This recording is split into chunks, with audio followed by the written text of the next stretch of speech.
আসসালামু আলাইকুম রহমতুল্লাহ বরকাত।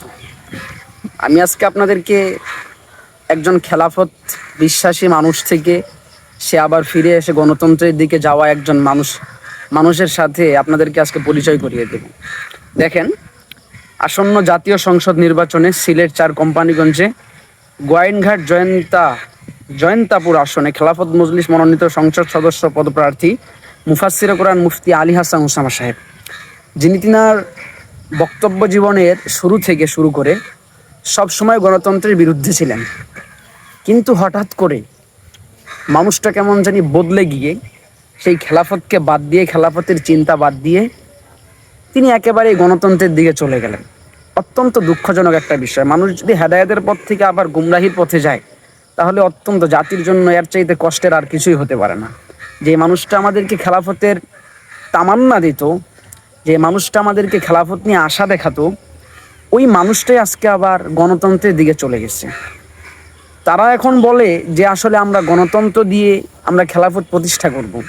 কিন্তু আসলে আমি এই জিনিসটাকে বলি কি, যে আসলে আপনারা যে বলেন যে আমরা গণতন্ত্র দিয়ে ইসলাম প্রতিষ্ঠা করব, এটা হচ্ছে কেমন, যে আপনি ধরে নেন আপনার কাছে পানি আছে এবং আপনার কাছে নাপাক, আপনার যে মানুষের যে ভিতর থেকে যেটা বাহির হয়, ঠিক আছে না, প্রসাব আছে।